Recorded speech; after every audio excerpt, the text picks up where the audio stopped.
Hi besties. ఇది నా morning routine అనమాట. మార్నింగ్ అయితే పాలు కాస్తున్నాను కాఫీ కలుపుకుందామని. ఇంకా అయితే కూర కోసేద్దామని ఉల్లిపాయ టమాటా వేసి ఈరోజు ములక్కాడ కూర వండుదామని కూర కోసాను. అయితే ఈరోజు బయటికి వెళ్తున్నారు మార్నింగ్ 6 o'clock ఆ టైంకి. ఇంకా ఇడ్లీ అయితే లేట్ అవుతుందని అత్తయ్యకి ఫస్ట్ అట్టేసి పెట్టేశాను అనమాట. ఇంకా తర్వాత చట్నీ కట్ట వేపేసి ఇంకొక పక్కన కూర చేస్తున్నాను అనమాట.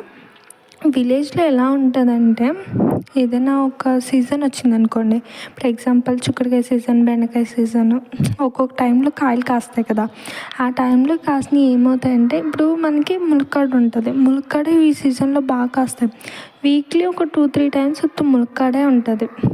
ఆల్మోస్ట్ పల్లెటూరులో నేను చెప్తున్నాను, ఎందుకంటే ఇంటి చుట్టూరు ఓపెన్ ప్లేస్ ఉంటుంది కదా, చెట్లు వేసుకుంటారు. సో అవి ఏం చేయాలి, జనాలకి ఇచ్చినా కానీ ఇంకా మిలిగిపోతాయని ఇంకా వారానికి 2-3 times అదే ఉంటారనమాట. మా ఇంట్లో ప్రజెంట్ అయితే చిక్కుడుకాయ సీజన్, ములక్కాడ సీజన్. సో వీక్లీ 2-3 times అయితే ఇవే కర్రీస్ ఉంటాయి అనమాట. సో మనకి తిని తిని బోర్ కొట్టేస్తుంది, అలా ఉంటుంది. అదే సిటీలో ఉన్న వాళ్ళంటే కొనుక్కుంటారు కాబట్టి అవి ఎప్పుడో ఒకసారి తింటారు కాబట్టి అది చాలా టేస్ట్ అనిపిస్తుంది. మనం డైలీ తిని తిని తిని మనకైతే ఇసుకొచ్చేస్తుంది అనమాట. సో మా ఇంట్లో ఇదే అనమాట పరిస్థితి. ఈరోజైతే ములక్కాడ కర్రీ అనమాట. ఇంకా కళ్యాణ్ బాబుకి బాక్స్లోకి అయితే ఇడ్లీ వేస్తున్నాం. కళ్యాణ్కి హాఫ్ డే కదా ఈరోజు, కానీ వాడికి ఇడ్లీయే కావాలన్నాడు. సో అందుకే వాడికి ఇడ్లీ వేసి పెట్టేద్దాం, నేను ఇంటికి వచ్చాక తిందామని. ఇంకా నేను బాక్స్ ఏం పెట్టుకోలేదన్నమాట, కళ్యాణ్ కోసం మాత్రమే బాక్స్ పెడుతున్నాను. సో నా వీడియోస్ నచ్చితే లైక్ చేయండి. Bye guys.